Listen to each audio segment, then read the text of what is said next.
Hello guys,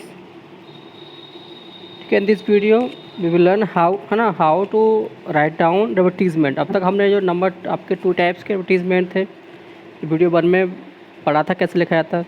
ऐसे number third आता है टू लेट। इसमें क्या होता है कि अगर हमें कोई भी चीज़ अपनी रेंट पे देनी होती है तो हम कैसे उसके लिए एडवर्टीजमेंट लिखें। सपोज़ किसी आपका अपना पर्सनल हाउस है, उसमें चाहे वो सेकंड फ्लोर थर्ड फ्लोर में बना हुआ है और आपको रेंट पे देना है, तो अगर हमें अपनी कोई शॉप या कोई अपना हाउस रेंट पे देना है तो उसके लिए हम किस तरीके से एडवर्टीज़मेंट लिख सकते हैं। तो सिंपल सा होता है, जब भी अगर आपको लिखना हो तो आप उसको अवेलेबल और वांटेड के हिसाब से क्या करना है, आपको उसको राइट करना है, लिखना है। यानी आप शुरुआत जो करेंगे वो कहाँ से करेंगे, या तो अवेलेबल क्या वांटेड के हिसाब से उस पर हेडिंग डालेंगे। देन उसके बाद उसका किस तरह का आपका अकोमोडेशन है वो बताएंगे कि आपका रेंट रिक्वायर्ड है, फैसिलिटीज़ क्या क्या है, साइज़ क्या है, कितने रूम्स हैं, कितने फ्लोर के ना कौन सा फ्लोर पर है। इसके अलावा कुछ एक्स्ट्रा फैसिलिटीज़ है, रूम के अंदर एसी फिटेड है क्या है, सब चीज़ें, कॉन्टैक्ट नंबर ये आप सबको लिखना होता है। यहाँ एग्जांपल दे रखा है ना, एक अपना आपका पोर्शन है, अपना खुद का हाउस है और जिसमें आपको एक एडवर्टीज़मेंट देना है रेंट पर देने के लिए। देखिए सिंपल सा है, हेडिंग क्या है, टू लेट डाल सकते हैं या अवेलेबल या वांटेड, इस तरीके से। तो क्या है, क्या लिखा है आपने, available on rent a portion of 2 rooms for office use, walking distance from market, rent negotiable है, company lease preferred, contact number ये। तो इस तरीके से कोई भी अगर हमें एडवर्टीजमेंट लिखना है, सपोज़ किसी है ना कि आपको अपना हाउस उठाना है जिसमें 2 रूम है, एसी, आपका फ्लैट है, तो सिंपल सा टू लेट आप सबने देखा होगा, to let 2 room set 1 room set है ना, ओनली फॉर फैमिली मेम्बर्स, इस टाइप से। आ गया था एक नेक्स्ट है आपका ना मिसिंग पर्सन और पेट एनिमल। जब कोई चीज़ मिस हो जाती है, चाहे आपका अपना एनिमल है या कोई पर्सन मिसिंग है, तो क्या है, सिंपल सा है कि कुछ डिटेल सेंस भी सिंपल सा डालते हैं। हेडिंग मिसिंग, आप सबने पोस्टर्स एडवर्टीजमेंट देखे होंगे, दीवारों पर वॉल पेंटिंग्स चिपके हुए लगे हुए और मिसिंग लिखा होता है। तो हमेशा अगर कोई भी चीज़ आपकी मिस हो गई है तो आप उसको डालेंगे हेडिंग मिसिंग।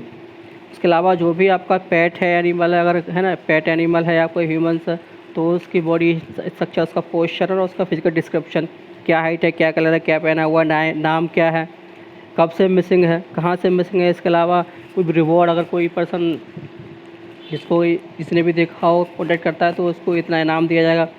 और कॉन्टैक्ट करने के लिए एड्रेस और नंबर डाल दीजिए किस नंबर को, है ना। और जो भी चीज़ आपको लगती है, तो यहीं पे एक एग्जांपल दे रखा है, कह रहा है कि आपका छोटा भाई जो कि 5 साल है, मिस हो गया, तो इसके लिए एडवर्टीजमेंट निकाला है। क्या निकाला है कि 5 year old बॉय, रेड है ना, red short and white T shirt, fair complexion है, ग्रेस ब्लू आइज़ है उसकी, लाइट ब्राउन हेयर है, और जो कि लास्ट बार रामबाग में देखा गया 3 दिन पहले, मिसिंग है, प्लीज़ कांटेक्ट करें इस नंबर पर।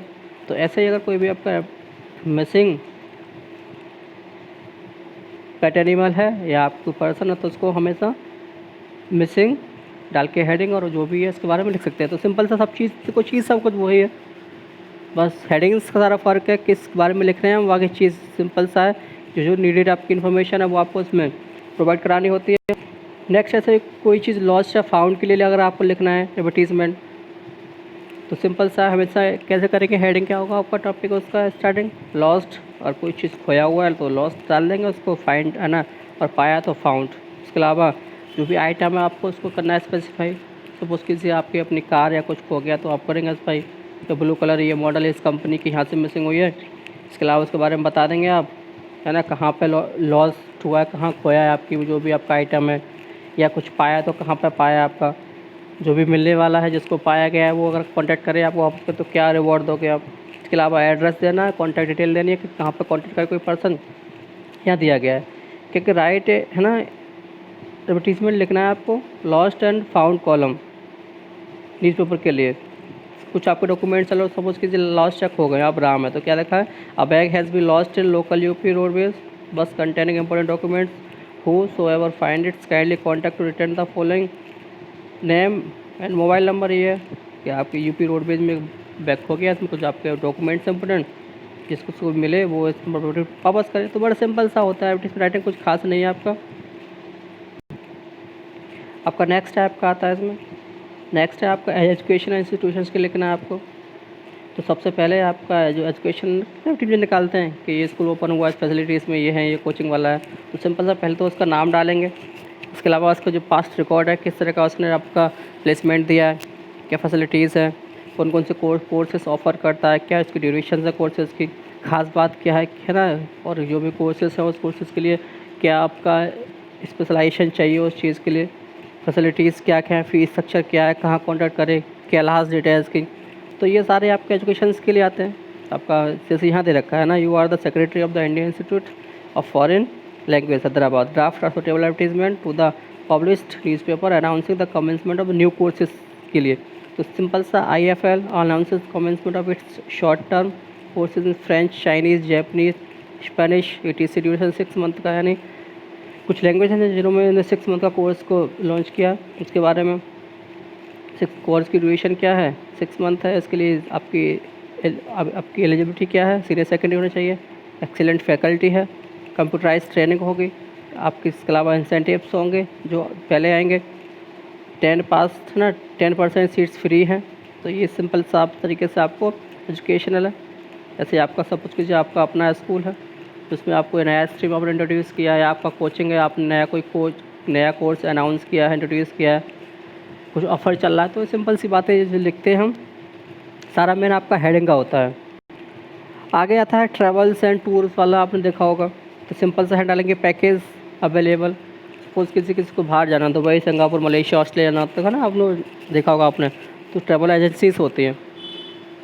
तो 20 डेज़ है ना, package for Australia only on 20,000 इस टाइप से। तो इसकी हेडिंग पड़ गई आपकी, क्या होगा, पैकेज अवेलेबल हो जाएगा। उसके अलावा जो स्टेट आपकी आपका जो एजेंसी है, जो कंपनी, उसका नाम आएगा। देन क्या क्या डेस्टिनेशन है, कहाँ के लिए आपका ऑफ़र अवेलेबल है, ऑस्ट्रेलिया के लिए, मलेशिया के लिए, अमेरिका कहाँ के लिए है, क्या इसकी ड्यूरेशन है, क्या क्या पैकेज में है, आपका फूड है, बोर्डिंग है, लॉगिंग है, साइट सीइंग है। इसके अलावा क्या क्या चीज़, वो सब कुछ इसमें क्लियर होना चाहिए। इसके अलावा कॉस्ट कितनी आएगी पर कैंडिडेट्स, कुछ डिस्काउंट है। इसके अलावा कॉन्टैक्ट और एड्रेस आप इसमें साथ में लिखोगे। यहाँ देख global travel C89 Connaught Place New Delhi offers fund of patrons cheapest air ticket for any destination, ये है। तो ट्रैवल एंड टूर्स है, चीपेस्ट एयर टिकट्स के इसके लिए इसमें ऑफर निकाला हुआ, अवेलेबल फॉर एयरलाइंस और कहीं पर भी जाओ आप। न्यूयॉर्क के लिए इतनी है, सैन फ्रांसिस्को के लिए 35,000 है, टोरंटो के लिए 34,500 है, लंदन के लिए इतनी है। तो इसने ऑफ़र निकाला हुआ है, कहीं पर भी अगर जाते हो आप है ना अब्रॉड, तो बड़ी चीपेस्ट टिकट्स अवेलेबल है। तो ये इसका अपना ऑफ़र है। तो टूर एंड ट्रैवल्स है। तो ऐसा कोई भी हमें किसी टाइप का हम एडवर्टीजमेंट लिख सकते हैं। तो यही आपके एडवर्टीजमेंट जो आपके उसमें आते हैं एग्ज़ाम में, बोर्ड में।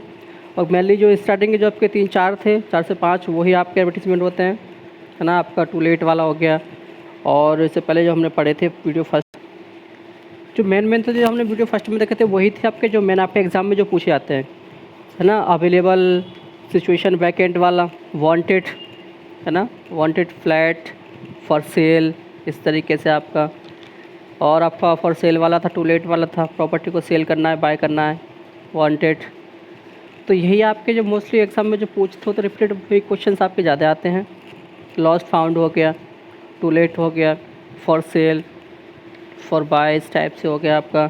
अवेलेबल है, सिचुएशन वैकेंट है। यही एग्ज़ाम मोस्टली आपके बोर्ड एग्ज़ाम में पूछा गया है। तो है ना, आई होप आपको समझ में आ गया होगा एडवर्टीजमेंट सारा खेल इसका हेडिंग का। उसके अलावा जो भी रिक्वायर्ड इन्फॉर्मेशंस है वो आपको उसमें मेंशन करनी चाहिए, और वर्ड लिमिट को आपको फोकस करना है, नॉट मोर देन 50 वर्ड्स। अगर आप वर्ड लिमिट को एक्सटेंड करते हो तो आपके मार्क्स कटने के चांसेस बहुत ज़्यादा होते हैं बोर्ड के अंदर। तो सारा खेल किसका, सारा खेल आपका वर्ड लिमिट का है। वर्ड आपके सिंपल हो, जो भी आप सेंटेंस यूज़ करो वो सिंपल लैंग्वेज में, ईजी लैंग्वेज में हो, और वर्ड्स को आपको एक्सटेंड नहीं करना है, पॉइंट टू पॉइंट आपको बात करनी है। और जो सबसे मेन आपके किस टाइप का है वो, तो वो हेडिंग का सारा मेन होता है। इसके अलावा जो उसमें रिक्वायर्ड इन्फॉर्मेशन है वो मेन होती है। और सबसे पहले एड्रेस और कॉन्टैक्ट, ये चीज़ भी क्या होती है आपकी, मेन होती है। और you have to put it in a box, है ना। क्या करना है आपको, इसको लिखने के बाद आपको बॉक्स में पुट करना है। इसके भी मार्क्स आपके क्या होते हैं, कट जाते हैं अगर आपने बॉक्स में पुट नहीं किया। तो सबसे पहले इस टाइप किसका है, सिचुएशन वैकेंट है, वांटेड है, रिक्वायर्ड है, फॉर सेल है ना, मिसिंग है, फाउंड है, ये। उसके अलावा जो भी इंफॉर्मेशन है वो दे दोगे। और लास्ट में कॉन्टैक्ट डिटेल्स, एड्रेस और कॉन्टैक्ट, ये मस्ट हैं, और आपको बॉक्स में इसको पुट करना है। तो ये कुछ आपके टाइप से एग्ज़ाम के पॉइंट ऑफ व्यू से जो मैन आपके एडवर्टीज में टाइप होते हैं, तो आपको समझ में आ गया होगा। चलो तो फिर मिलते हैं आपसे नेक्स्ट वीडियो में, तब तक के लिए टेक केयर, बाय बाय। और अगर आप में से किसी ने चैनल को सब्सक्राइब नहीं किया है तो प्लीज़ सब्सक्राइब कर लें, लाइक कर दें, शेयर कर दें। Okay student, bye bye.